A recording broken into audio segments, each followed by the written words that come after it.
Hello everyone, welcome back to the Samajik Guru channel. आज हम करने जा रहे हैं क्लास 10th के सोशल साइंस का सैंपल पेपर 1। तो सबसे पहले जो है हम लोग देख लेते हैं कि पेपर पैटर्न जो है वो किस तरीके का आने वाला है। तो यहाँ पर आपको टाइमिंग जो है वो टोटल 2 hours 30 minutes यानी कि 2.5 घंटे की दी जाएगी और आपका पेपर जो है वो 40 मार्क्स का होगा। सेक्शन ए जो है इसमें आपसे 5 क्वेश्चन पूछे जाएंगे, सारे क्वेश्चन अटेम्प्ट करने हैं, ठीक है। और ये टोटल 1 मार्क्स के एक क्वेश्चन है, तो यानी कि सेक्शन ए जो है वो टोटल 5 मार्क्स का है। सेक्शन बी जो है इसमें हर क्वेश्चन जो है वो 2 मार्क्स कैरी करेगा। टोटल 5 क्वेश्चन पूछे गए हैं, यानी कि ये भी सेक्शन बी जो है वो 10 मार्क्स का है। सेक्शन सी में जो है वो आपने सिर्फ 4 क्वेश्चंस के आंसर करने हैं। 6 क्वेश्चंस आपको जो है वो दिए जाएंगे, यानी कि चॉइसेस मिलने वाली है सेक्शन सी में। और यहाँ पर हर क्वेश्चन 4 मार्क्स का है, यानी कि सेक्शन सी जो है वो 16 मार्क्स का है।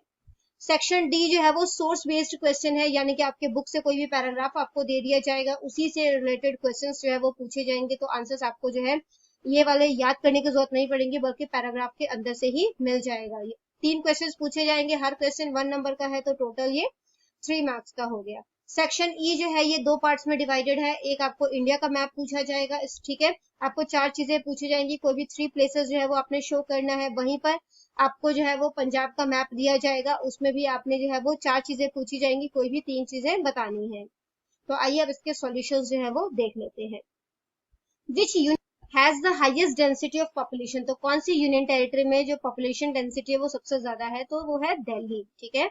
What is rank of India in world from the point of view of population, population की दृष्टि से इंडिया का जो है वर्ल्ड में कौन सा नंबर आता है, तो इंडिया जो है वो 2nd नंबर पर आता है। Give any 2 examples of basic industries, तो copper, steel and iron smelting जो है वो लिख सकते हो। Wazir Khan was the subedar of which place, Wazir Khan जो है वो कौन सी जगह का सूबेदार था, वो सरहंद का था।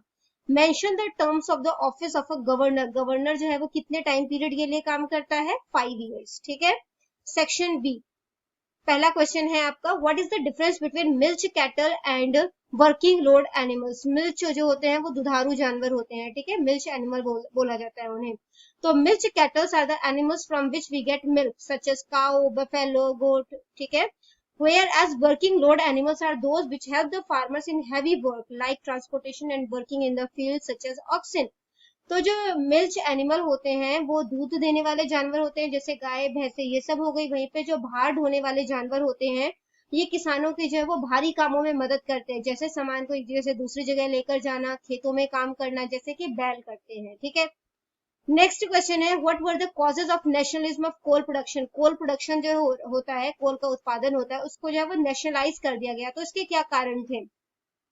तो सबसे पहला कारण था इसका, it was done to avoid exploitation of mining workers, तो जो खानों में काम करते हैं ना वर्कर्स, उनका शोषण ना हो, उससे बचाने के लिए जो है इसका नेशनलाइज कर दिया गया। To manage mines in a planned manner, की माइंस को जो है खानों को सही तरीके से, योजनाबद्ध तरीके से उस पर काम किया जाए, इसलिए किया गया। और इन्वायरमेंट को रक्षा करने के लिए जो है ये इसका नेशनलाइज जो है वो किया गया। नेक्स्ट क्वेश्चन है, explain the reasons behind the need for rapid and balanced industrialisation in India. India में काफी स्पीड तरीके से और जो है वो बैलेंस तरीके से इंडस्ट्रियलाइजेशन जो है वो की जा रही है, ठीक है। उसके पीछे का कारण जो है वो क्या है। तो इंडस्ट्रियलाइजेशन जो होता है वो इकोनॉमी को बैलेंस करने में हेल्प करता है, और ये एग्रीकल्चर के ऊपर जो डिपेंडेंस है, ठीक है, उसको भी जो है वो कम कर देता है। सेकेंड पॉइंट है इसका, न्यू इंडस्ट्रीज जो है वो जब स्टैब्लिश होती है, इंडस्ट्रियलाइजेशन अगर स्टार्ट होगा तो न्यू इंडस्ट्रीज स्टैब्लिश होगी, जिसकी वजह से जो लोग एग्रीकल्चर फील्ड में इतने सारे लोग इन्वॉल्व हैं, वो जाकर जो है वो इंडस्ट्रीज में काम करेंगे और उनको जो है वो रोजगार वहां पर मिल जाएगा। नेक्स्ट क्वेश्चन है, write any 4 terms of Bhairowal treaty, Bhairowal treaty के जो 4 टर्म्स थे, ठीक है, तो वो बताने हैं आपने। तो इसका सबसे पहला कंडीशन था कि जो ब्रिटिश रेजिडेंट है appointed by the governor general would stay in Lahore, जो ब्रिटिश रेजिडेंट ने जो भी गवर्नर अपॉइंट किया, गवर्नर जनरल, वो लाहौर में ही रहेगा, ठीक है। दूसरा बोला गया, the administration of Lahore kingdom would be run by a council of regency of 8 Sardar till the time Maharaja Dalip Singh was a minor, तो जब तक महाराजा दलीप सिंह जो है वो माइनर रहेंगे, तब तक वहां की जो एडमिनिस्ट्रेशन है, ठीक है, उसका जो मतलब कि जो लाहौर किंगडम का जो एडमिनिस्ट्रेशन होगा, उसकी देखरेख जो है वो 8 सरदारों की जो काउंसिल बनी है वो करेंगी। थर्ड जो है वो इसका टर्म एंड कंडीशन था कि जो ब्रिटिश आर्मी है वो लाहौर में रहेगी, ठीक है, ताकि महाराजा जो है महाराजा को जो है वो प्रोटेक्ट कर सके और वहां पर जो है वो शांति बनाए रख सके। तो अब क्योंकि ब्रिटिश आर्मी जो है वो वहीं पर रहने वाली थी, तो लाहौर किंगडम जो है उन्हें जो है वो 22 लाख जो है वो सालाना जो है वो ब्रिटिश गवर्नमेंट को पे करना पड़ेगा ब्रिटिश आर्मी के लिए, ठीक है। यानी कि ये ब्रिटिश आर्मी का खर्चा था जो कि लाहौर किंगडम के ऊपर डाला गया। नेक्स्ट क्वेश्चन है, describe the meaning of the policy non alignment and reasons for its adaptation by India. तो इंडिया ने जो है वो गुटनिरपेक्ष नीति क्यों अपनाई, उसके पीछे का कारण जो है वो क्या है, और नॉन अलाइनमेंट आखिर होता क्या है, गुटनिरपेक्ष आखिर है क्या। The policy of non alignment means to keep away deliberately from the struggle of power blocs. तो देखो क्या था, जब हमारा मतलब कि सेकेंड वर्ल्ड वॉर के बाद जो है ना पूरा वर्ल्ड वो दो ग्रुपों में बट गया था, ठीक है, जिसकी एक जो है वो अमेरिका के होल्ड में था और दूसरा जो है वो रशिया के होल्ड में था। तो जो है यहाँ पर क्या है, इसका मतलब क्या है कि जो दो पावर ब्लॉक्स है, ठीक है, या जो भी पावर ब्लॉक्स है, हम उसमें से किसी का भी साथ नहीं देंगे। It is a policy to make decisions on international issues on the basis of independent merits. अब यहाँ पर जो है ये क्या है, एक पॉलिसी एक तरीके की जिसके अंदर कि हम जो अंतरराष्ट्रीय मुद्दे हैं उनको हम जो है वो इंडिपेंडेंट होकर देखेंगे। ये नहीं है कि हम इस ग्रुप में शामिल है तो हम उसी का फेवर करेंगे चाहे वो सही है या गलत है, ठीक है। यानी कि हम अपने डिसीजन खुद लेंगे, हम देखेंगे हमारे लिए क्या अच्छा है और क्या बुरा है, वर्ल्ड किसी के लिए भी क्या अच्छा है और क्या बुरा है।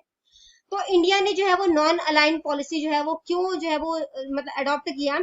इंडिया जो है जब आजाद हुआ था तो वर्ल्ड जो था वो दो ग्रुपों में बटा हुआ था, जैसे मैंने आपको बताया, ठीक है। एक था एंग्लो अमेरिकन ब्लॉक जो कि अमेरिका का ग्रुप था और दूसरा था रशियन ब्लॉक, ठीक है। तो इन दोनों के बीच में हमेशा जो है वो कोल्ड वॉर जो है वो चलता रहता था। कोल्ड वॉर क्या होता है, सीधे तौर पर जो है वो लड़ाई नहीं होती बट एक दूसरे को जो है वो नीचा दिखाया जाता है, ठीक है। Under the leadership of Pandit Jawaharlal Nehru India decide not to join any military block.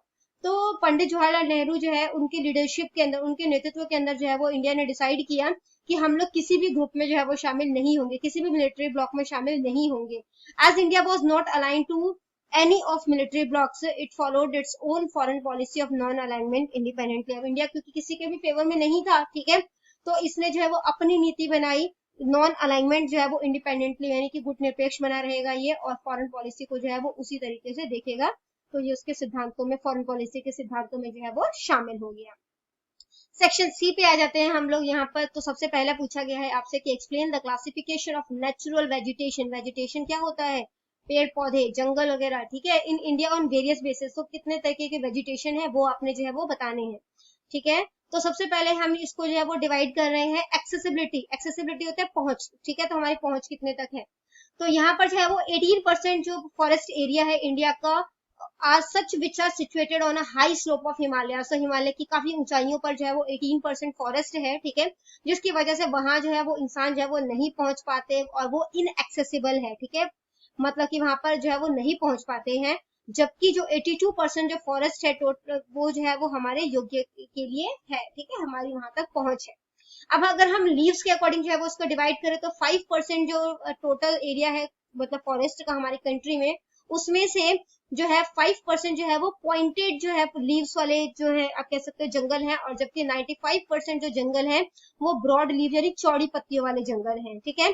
Administrative basis पर यानी कि सरकारी जो है उसके कारण अगर हम मतलब कि इतना कंट्रोल सरकार का, उसके अकॉर्डिंग अगर हम बात करें तो 95% जो टोटल फॉरेस्ट एरिया है वो स्टेट फॉरेस्ट के अंडर आता है, ठीक है। 3% जो है वो कम्युनिटी फॉरेस्ट के अंडर आता है, और 2% जो है वो लोगों के पर्सनल जो है वो कह सकते हो कॉमन पीपल का है, वो प्राइवेट फॉरेस्ट के नाम से भी जाना जाता है। अब अगर हम लीगल प्रोटेक्शन की बात करें कि इसको कानूनी संरक्षण जो है वो प्राप्त है, ठीक है, तो उसको भी हम इन तरीके से बांट सकते हैं। सबसे पहला आता है रिजर्व्ड फॉरेस्ट, ठीक है। रिजर्व्ड फॉरेस्ट में 52% जो फॉरेस्ट है उसको जो है वो इसलिए जो है वो रिजर्व कर दिया गया ताकि सॉइल इरोजन यानी मिट्टी का बहना, ठीक है, मिट्टी का बहाव, उससे जो है वो बचाया जा सके। इन एरियाज में आप कह सकते हो, इन फॉरेस्ट में जानवरों को चराना, जंगलों को मतलब लकड़ियों को काटना, ये दोनों जो है वो सख्त मना होता है, ठीक है। इसके बाद है प्रोटेक्टेड फॉरेस्ट। तो इसमें जो है वो 32% जो फॉरेस्ट है वो प्रोटेक्टेड फॉरेस्ट है, जिसमें कि कंप्लीटली रिस्ट्रिक्शन है गवर्नमेंट की तरफ से कि आप उसमें कोई भी चेंजेस वगैरह या कुछ भी जो है वो नहीं कर सकते। इसके बाद है अनक्लास्ड फॉरेस्ट। यहाँ पर जो है वो थर्ड सब डिविजन है। 16% जो है वो अनक्लास्ड फॉरेस्ट है, जहां पर जो है where people can avail various facility, जहाँ पे लोगों को जो है वो अलग अलग तरीके की फैसिलिटी जो है वो मिल सकती है। नेक्स्ट जो है अब हम जियोग्राफिकल एलिमेंट्स के अकॉर्डिंग जो है वो बात करें कि कहाँ पर किस तरीके की जो है वो पेड़ पौधे जो है वो मिलेंगे, तो उसके अकॉर्डिंग हमारी कंट्री में जो है वो ट्रॉपिकल एवरग्रीन वेजिटेशन मिलता है, ठीक है। डेसिडियस यानी पतझड़ वन मिलते हैं। ड्राई वेजिटेशन जैसे कि राजस्थान वगैरह में है, ठीक है। टाइडल वेजिटेशन, माउंटेनियस वेजिटेशन, जैसे कि पहाड़ों पर जो है आप कह सकते हैं पेड़ पौधे वगैरह जो मिलते हैं, ठीक है। नेक्स्ट क्वेश्चन है आपका, which element determine the texture of soil, कौन सा एलिमेंट सॉइल की टेक्सचर को, कि सॉइल जो है वो मोटा होगा या पतला होगा, उसके पार्टिकल जो है, ठीक है, या जो है वो सॉइल जो है वो आप कह सकते हो कि स्टिकी होगा कि नहीं होगा, या उसका कलर क्या होगा, तो ये किन किन चीजों के ऊपर डिपेंड करता है। तो पेरेंट रॉक्स, ठीक है, कि वो जो मिट्टी बनी है वो किस तरीके के जो है वो चट्टानों से बनी है।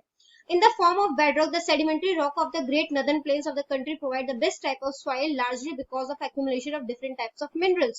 तो जो नदर्न प्लेन्स है, ठीक है, यानी कि जो उत्तरी एरिया है हमारे भारत का, तो वहां पर जो है वो बहुत ही जो है फर्टाइल लैंड है, क्योंकि यहाँ पर जो मिट्टी है वो काफी जो है वो डिफरेंट टाइप ऑफ मिनरल्स जो है वो उसके अंदर इजीली अवेलेबल होते हैं। फिर आता है क्लाइमेट, क्लाइमेट के अकॉर्डिंग जो है वो colour, structure, texture, size of particle, वो इन चीजों के ऊपर डिपेंड करता है कि जो उनका पेरेंट रॉक है वो किस तरीके के क्लाइमेट में जो है वो रहा है और कितने टाइम तक रहा है, ठीक है।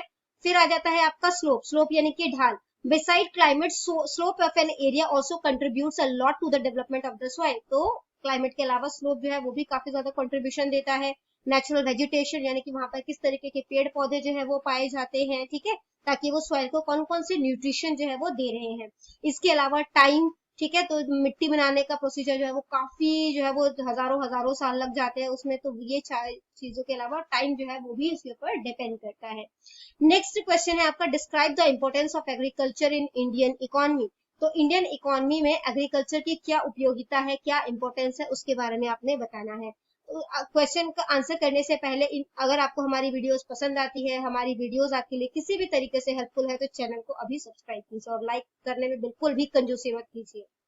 तो आइए वापस आंसर पे आते हैं। सबसे पहले बोला गया है आपको कि about 40% of national income of India comes from the primary sector. Primary sector कौन से होता है, जो एग्रीकल्चरल सेक्टर होता है, ठीक है। इसके अंदर एनिमल हस्बेंड्री भी आता है, जो भी जमीन से जुड़ी हुई चीजें हैं, ठीक है। फॉरेस्ट में से जो जैसे कि शहद वगैरह लेकर आना, तो ये सब भी प्राइमरी सेक्टर का ही पार्ट है। तो इस एग्जांपल दिया है इसमें एग्रीकल्चर और फॉरेस्ट्री। तो 40% जो हमारा नेशनल इनकम है वो जो है एग्रीकल्चर की वजह से आता है, ठीक है। Agriculture provides food to population and fodder to livestock. तो जो एग्रीकल्चर है वो यहाँ की पॉपुलेशन को जो है वो खाना दे रहा है, और लाइव स्टॉक यानी जानवरों को जो है वो चारा जो है वो प्रोवाइड कराता है। इंडियन इकोनॉमी में जो है जो एग्रीकल्चर सेक्टर है वो काफी लोगों को रोजगार जो है वो प्रोवाइड कराते हैं। इंडस्ट्रीज जो है उनको यहाँ से जो एग्रीकल्चर की वजह से जो है वो कच्चा सामान मिलता है, जिसको ये वो बनाकर जो है वो मतलब कि बेचते हैं, ठीक है। जैसे कि कॉटन हो गया, जूट हो गया, शुगर केन मिलता है उन्हें, तो उससे चीनी बनाकर बेचते हैं, है ना। ऑयल सीड्स मिलते हैं जिससे वो तेल बनाकर बेचते हैं।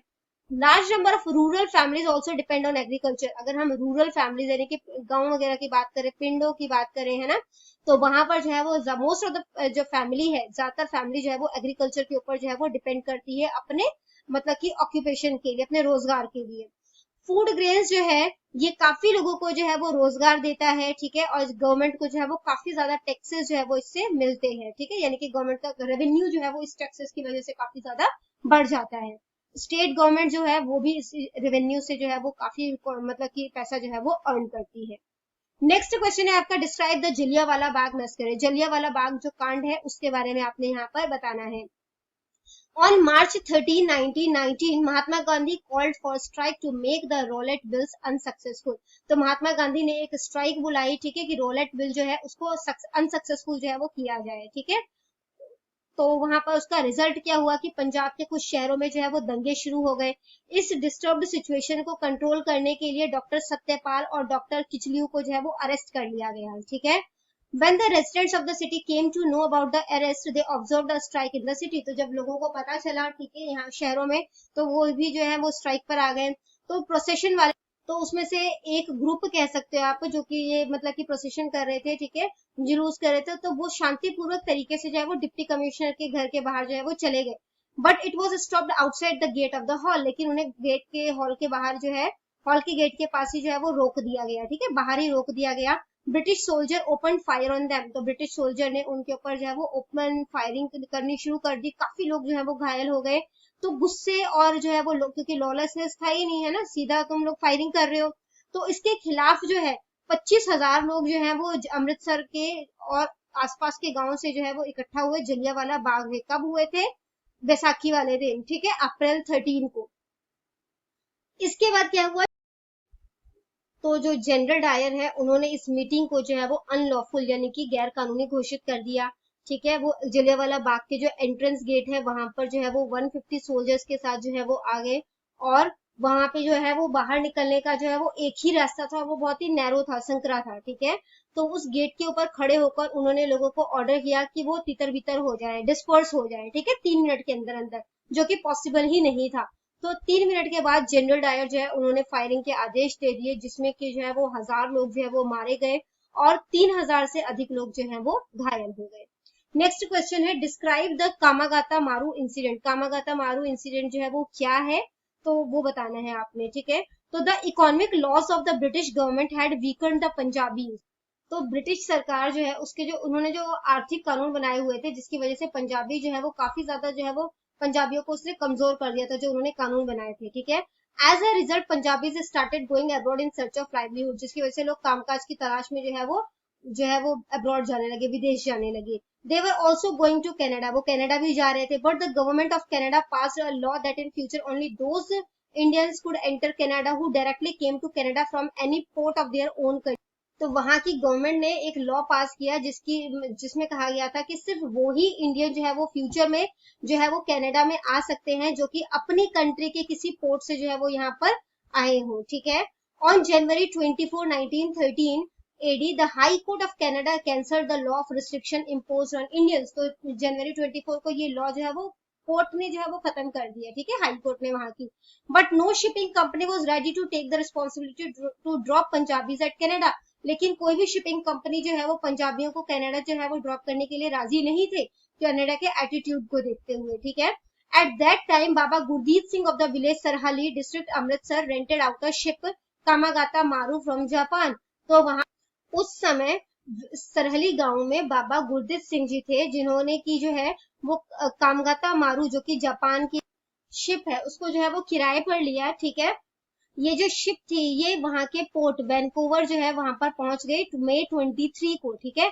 लेकिन जो यात्री थे उनको जो है वो पोर्ट पर नहीं उतरने गया, और एंड में क्या हुआ कि उन्हें वापस इंडिया जो है वो इंडिया आने के लिए सहमत हो गए, जब उतरने ही नहीं दे रही वहां पर, है ना। तो जुलाई 23 को वो कामगाता मारू जो है यानी कि जो शिप था, ठीक है, वो जो है वो वैंकूवर से जो है वो इंडिया की तरफ जो है वो चल पड़ा। When the ship reached the Hooghly River, the British Deputy Commissioner of Lahore reached there. तो जब ये शिप जो है वो हुगली रिवर के पास आया तो वहां पे ब्रिटिश के जो डिप्टी कमिश्नर थे वो वहां पर पहुंचे लाहौर में। After searching the passengers the ship was harboured away on the Budge Budge ghat. तो उस शिप को जो है वो बैजबज घाट पे जो है वो रोक दिया गया। The passengers were ordered that they would be sent to Punjab by train from there. और पैसेंजर्स को, यात्रियों को बोला गया कि वो यहाँ से जो है वो ट्रेन से उन लोग को पंजाब जो है वो भेज देंगे। और ये कहकर उन्होंने शिप जो है वो खाली करवा ली। In the evening the Punjabi is sitting at the railway station had an encounter with the police. और शाम के टाइम में जो है वो रेलवे स्टेशन पे जो पंजाबी बैठे हुए थे, ठीक है, उनकी जो है वो पुलिस से मुठभेड़ हो गई, जिसका कि रिजल्ट क्या हुआ कि 40 जो लोग हैं, ठीक है, 40% जो है वो मारे गए और काफी ज्यादा लोग जो है वो घायल हो गए। नेक्स्ट क्वेश्चन है कि शिरोमणि अकाली दल की जो आइडियोलॉजी है यानी कि जो उनके उद्देश्य है उसको आपने बताना है।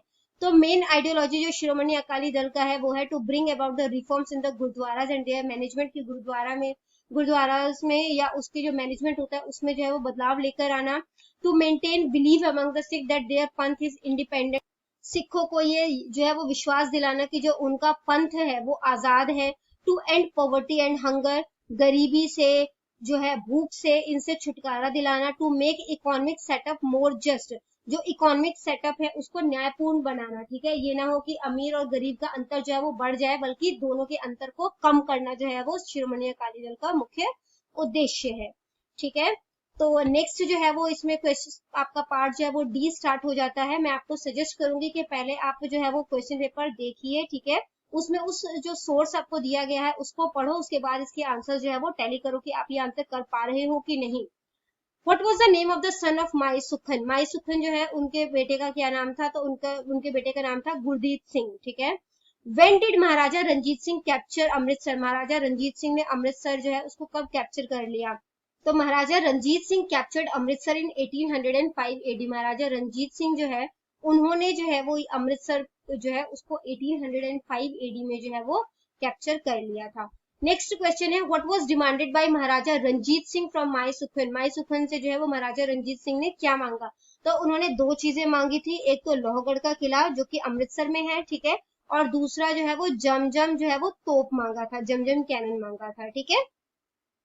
सेक्शन ए मैप पॉइंटिंग है, पहले इंडिया का है, ठीक है, मैप जिसमें आपसे 4 चीजें पूछी गई है, किसी कोई 3 चीज जो है वो आपने बतानी है।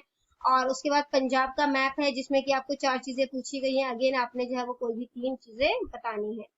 तो सबसे पहले हम लोग देख लेते हैं पल्स एरिया, ठीक है। तो पल्स जो है वो कहाँ कहाँ पर मिलता है हमें? पल्स यानी कि दालें, ठीक है, तो वो हमें जो है वो यहाँ पर राजस्थान में मिल जाएगा, मध्य प्रदेश में मिल जाएगा, इवन गुजरात, तो यहाँ पे आप महाराष्ट्र में भी जो है वो शो कर सकते हो। आयरन ओर, ठीक है, आयरन ओर जो है वो कहाँ पर मिलेगा? वो आपको जो है वो छत्तीसगढ़ के दुर्ग में मिल जाएगा, ठीक है, और छत्तीसगढ़ के बिल्कुल साथ जो है वो क्या है आपका? झारखंड, ठीक है। तो झारखंड का जो ये लगभग यहाँ पे जो बॉर्डर के साइड है उधर जो है वो सिंहभूम नाम की जगह है, वहां पर जो है वो मिल जाएगा। फिर है मेज, मेज कहाँ पर मिलेगा? मेज आपको महाराष्ट्र में मिल जाएगा, कर्नाटका में मिल जाएगा, ठीक है। हाईएस्ट पॉपुलेशन डेंसिटी जो है वो कहाँ की है? वो उत्तर प्रदेश की है। नेक्स्ट मैप देख लेते हैं जिसमें आपसे पूछा गया है कि गुजरात कहाँ पर है। तो गुजरात जो है वो ये जो आपको पॉइंट दिख रहा है, ठीक है, उसका जो स्टार्टिंग पॉइंट है वहां पर जो है वो आपका गुजरात मिल जाएगा। चमकौर साहिब, चमकौर साहिब जो है वो इधर है, फिर मुदकी वो इधर है, सढौरा वो जो है वो इधर है, ठीक है। इसी पॉइंट के पास जो है वो आपका जहां से जो है वो कर्व जो है वो खत्म हो रहा है, तो लगभग आप मान के चलो कि उधर जो है वो स्टार्ट हो जाएगा। तो यहाँ पर जो है वो आपका सैंपल पेपर कंप्लीट हो जाता है। इन केस कोई भी डाउट है आपको तो आप कमेंट सेक्शन में क्वेश्चन कीजिए, आपको रिप्लाई मिल जाएगा। Thank you very much.